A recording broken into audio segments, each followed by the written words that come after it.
खुदा के जिंदा कलाम में तिलावत होगी याकूब का खत, उसका दूसरा बाब 14वीं आयत से बाब के आखिर तक।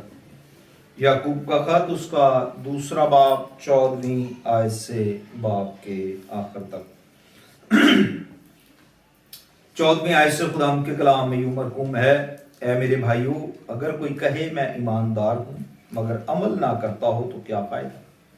क्या ऐसा ईमान उसे निजात दे सकता है? अगर कोई भाई या बहन नंगी हो और उनको रोजाना रोटी की कमी हो और तुम में से कोई उनसे कहे कि सलामती के साथ जाओ, गर्म और से रहो, मगर जो चीजें तन के लिए दरकार हैं वो उन्हें ना दे तो क्या फायदा? इसी तरह ईमान भी अगर उसके साथ अमल ना हो तो अपनी जात से मुर्दा है। बल्कि कोई कह सकता है कि तू ईमानदार है और मैं अमल करने वाला हूं। तू अपना ईमान बगैर अमाल के तो मुझे दिखा और मैं अपना ईमान अमाल से तुझे दिखाऊंगा। तो इस बात पर ईमान रखता है कि खुदा एक ही है, खैर अच्छा करता है। शयातीन भी ईमान रखते हैं और थरथराते हैं। मगर ए निकम्मे आदमी, क्या तू ये भी नहीं जानता कि ईमान बगैर अमाल के बेकार है? जब हमारे बाप अब्राहम ने अपने बेटे इसहाक को कुर्बान गाह पर कुर्बान किया तो क्या वो अमाल से रास्तबाज ना ठहरा? बस तूने देख लिया कि ईमान से उसके अमाल के साथ मिलकर असर किया और अमाल से ईमान कामिल हुआ। और ये नविश्ता पूरा हुआ कि अब्राहम खुदा पर ईमान लाया और ये उसके लिए रास्तबाजी गिना गया और वो खुदा का दोस्त कहलाया। बस तुमने देख लिया कि इंसान सिर्फ ईमान ही से नहीं बल्कि अमाल से रास्तबाज ठहरा। इसी तरह रहा फाशा भी, जब उसने कासत को अपने घर में उतारा और दूसरी राह से रुखसत किया तो क्या अमाल से रास्तबाज ना ठहरी?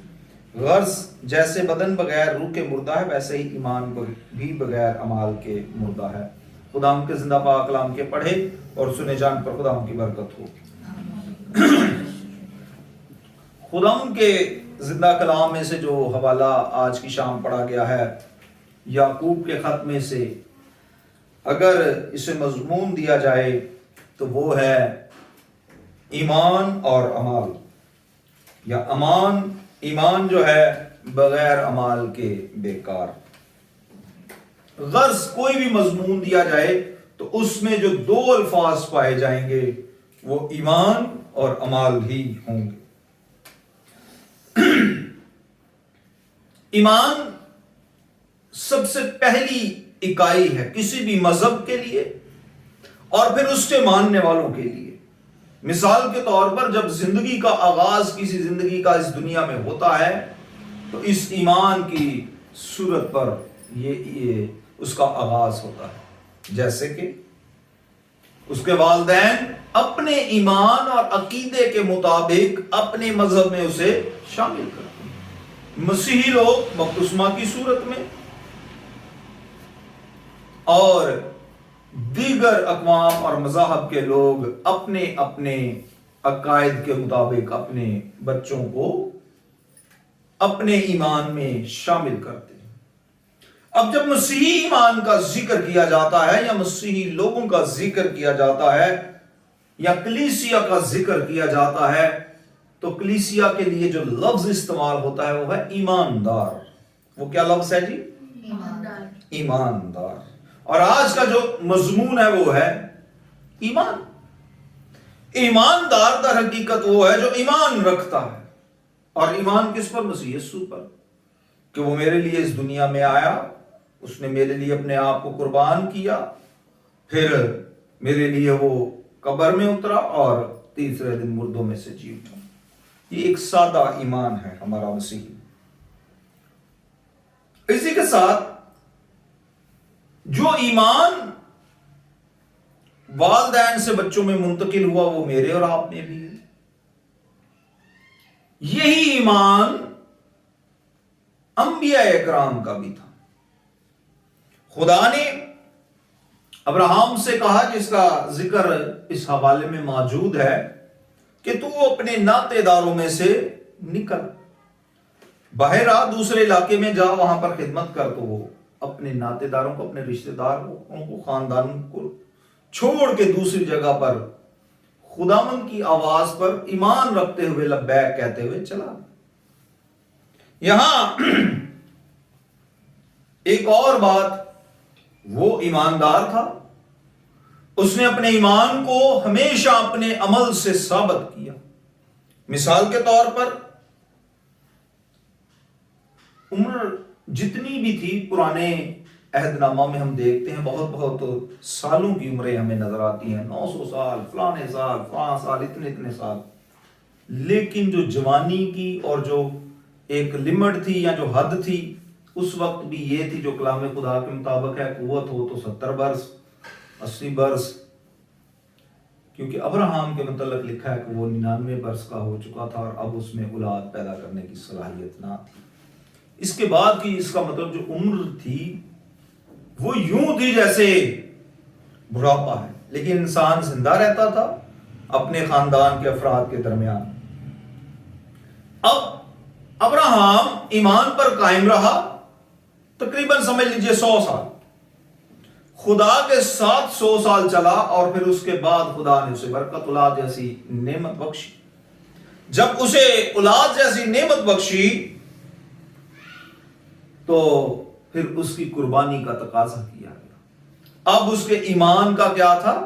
टेस्ट था। ईमान का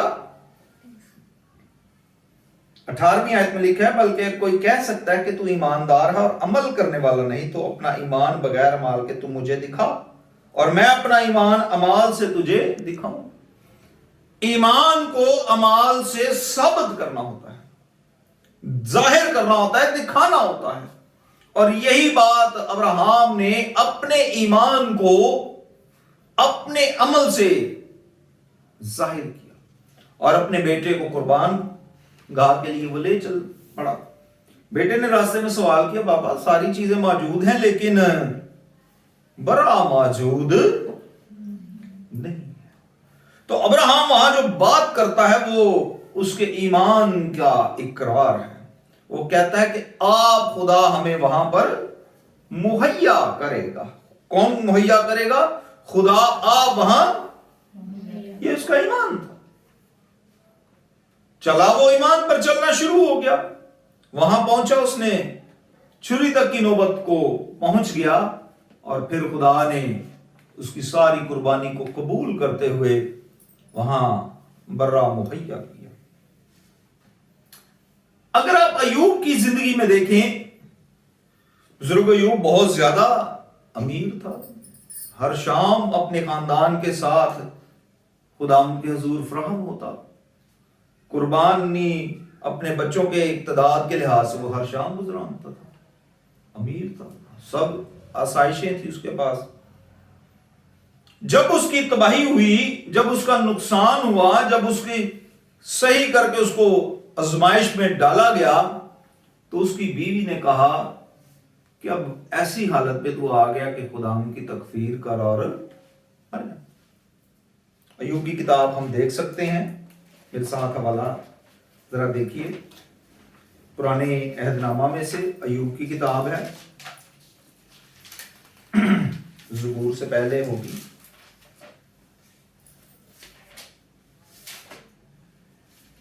दूसरा बाप है,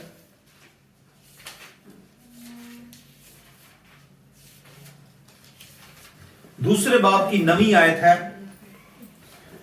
और वो अपने को खुजाने के लिए एक ठीकरा लेकर राख पर बैठ गया।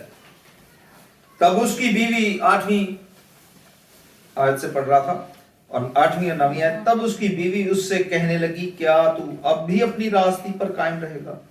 खुदा की तकफीर कर और मर। खुदा की तकफीर कर और मर। इतनी बुरी वफात में से जब गुजरा तो उसकी बीवी ने कहा कि अब खुदा की तकफीर कर। और ये अब उसका वक्त था कि उसका ईमान जो है अपने अमल से टेस्ट हो। तो उसने आगे से क्या जवाब दिया है? अयूब ने क्या जवाब दिया है? 10वीं आयत, पर उसने उससे कहा, तू नादान औरतों की सी बातें करती। उसने क्या जवाब दिया? तू नादान औरतों की सी बातें करती है। क्या हम खुदा के हाथ से सुख पाए और दुख ना पाए? ان سب باتوں میں ایوب نے اپنے لبوں سے خطا نہ کی، یعنی کہ اپنے ان ساری مصیبت کے وقت میں بھی اس نے کوئی ایسی بات نہیں کہی جسے گناہ میں شمار کیا جا سکے۔ یہ ایمان کے ٹیسٹ کی حالت تھی جو اس نے اپنے عمل سے ثابت کی۔ ایسے ہی اسے ایمانداروں کا باپ نہیں کہا گیا پھر ابراہم کو بھی۔ آج اگر ہم دیکھتے ہیں بزرگ ایوب کا بھی اس کلام میں ذکر، تو وجہ یہ ہے کہ اپنے ایمان کو اپنے عمل سے انہوں نے ثابت کیا ہے، اور یہ ان کا ایوارڈ ہے، یہ ان کے کریڈٹ پر ہے کہ آج کلام خدا میں ان لوگوں کا ذکر ہے۔ اور جو ٹیسٹ ابراہم نے دیا اور اس کا جو ایوارڈ اسے ملا وہ یہ ہے کہ آج سب لوگ اسے راست بازوں کا، ایمانداروں کا باپ کہتے ہیں۔ وجہ یہ ہے کہ وہ ایمانداری میں پورا اترا ہے۔ رہب فاشا اپنے پیشے کے لحاظ سے جیسے کہ لکھا ہے، جیسی بھی تھی، کمزور تھی، گناہ گار تھی، لیکن وہ خداوند پر ایمان رکھتی تھی، اور اس کے خدام کو اس نے کس طرح ان کی جان کی حفاظت کی۔ سلی پہ لٹکے ہوئے اس دوسرے ڈاکو کو ہم دیکھتے ہیں، وہ اپنے ایمان کا اقرار خداوند کے حضور کیسے کرتا ہے کہ خداوند جب تو اپنی بادشاہی میں آئے تو مجھے یاد رکھ۔ یہ اس کا ایمان تھا جس کا اس نے اپنی زبان سے اقرار کیا۔ اچھا، اس حوالے میں ایک اور بڑی خوبصورت بات لکھی ہوئی ہے۔ ایمان کے اگر بغیر اعمال کے ہے نا تو اس کے لیے ایک بڑا سوال ہے۔ یہاں لکھا ہے 19ویں آیت سے، تو اس بات پر ایمان رکھتا ہے کہ خدا ایک ہی ہے، خیر اچھا کرتا ہے، شیاطین بھی ایمان رکھتے ہیں۔ مقدس لوکا کے انجیلی بیان کے 8ویں باب میں ہم دیکھتے ہیں اس شخص کو جو گراسینیوں کے علاقے میں تھا، اس میں لشکر تھا۔ جب خداوند یسوع وہاں پہنچا ہے تو اس لشکر نے کہا ہے خداوند وقت سے پہلے ہمیں کیوں عذاب میں ڈالنے کے لیے آئے؟ یہ ان کا اقرار تھا۔ اس بات پر تو وہ بھی ایمان رکھتے تھے، لیکن وہ اپنی شرارت سے بھی باز، اسی لیے انہیں شیاطین کہا گیا، کیونکہ وہ شرارت کرنے والے تھے، عمل سے خالی، عمل جو ہے وہ نہیں ظاہر کرنے والے تھے۔ یہی بات ہے کہ انہیں شریر کہا گیا ہے۔ ایماندار کے لیے جو چند الفاظ کلام خدا میں استعمال کیے گئے ہیں، اگر چند الفاظ ایسے ہیں، اگر ان کے آخر میں دیکھیں نا تو یہ بڑا زبردست ایک لفظ بنتا ہے، جیسے ایماندار جس پر آج ہم غور کر رہے ہیں، وفادار، سلیقے دار، پھر اور آپ الفاظ دیکھ سکتے ہیں ایسے ہی، وفادار ہو گئے۔ یہ سارے الفاظ کو اگر آپ بریک کریں، جیسے ایمان آگے دھار، وفا آگے دھار، دیانت آگے دھار، خبر آگے دھار، یہ جو لفظ ہے نا دھار، یہ دھار ہے، دھار کہتے ہیں سولی کو۔ یسوع مسیح نے کہا اپنی سولی اٹھا اور میرے پیچھے۔ یہ تنگ راستہ ہے، یہ کوئی آسان کام نہیں ہے، یہ آسان کام نہیں ہے۔ وفادار، ایماندار، یہ ساری باتیں کرنے کے لیے دھار پر ہمیں لٹکنا ہوگا، اپنی خواہشات کو مارنا ہوگا۔ پترس بھی اسی ایمان پر چل پڑا تھا پانی پہ۔ اس نے دیکھا، کہا کون ہے جو؟ خدا نے کہا میں ہوں۔ اس نے چل پڑا خدا ان کے کہنے پہ۔ جب اس نے غور کیا، میں تو پانی تے چل رہے ہیں، تو بڑا میں ماحول ہو رہے، تو میں تے چل نہیں سکتا، کہیں چل رہے ہیں، ڈگمگا کے۔ ایماندار کا جب ایمان شیک ہوتا ہے وہ اس وقت گرتا ہے، جب تک اس کا ایمان مضبوط رہتا ہے، وہ مسیح یسوع کی طرف تکتا رہتا ہے، اس کی صلیب کی طرف تکتا رہتا ہے، وہ چلتا رہتا ہے پانی پر یا جیسے بھی حالات میں۔ خرابی کہاں پیدا ہوتی ہے؟ خرابی اس وقت ہوتی ہے جب یسوع مسیح کو تکنا ہم ختم کر دیتے ہیں، کسی اور طرف اپنے دھیان کو لگا دیتے ہیں، تو پھر مشکلات آنا شروع ہو جاتی ہیں۔ پچھلے ہفتے ہم جس مضمون کو سیکھ رہے تھے، کنانی عورت، یسوع مسیح نے کنانی عورت سے کیا کہا تھا کہ تیرا ایمان بہت بڑا۔ اس نے کہا کتے بھی جو ہے مالکوں کی میز سے گرے ہوئے ٹکڑے ہی کھاتے ہیں، یہ اس کا ایمان تھا۔ پھر اس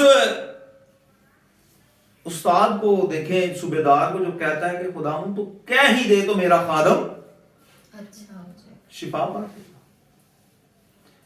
کلام خدا میں بہت ساری ایسے مثالیں، بالخصوص نئے عہد نامہ میں اور یسوع مسیح کے ساتھ ہم دیکھتے ہیں کہ لوگوں نے جہاں اپنے ایمان کو ظاہر کیا اور اپنی زندگی میں معجزے کو حاصل کیا۔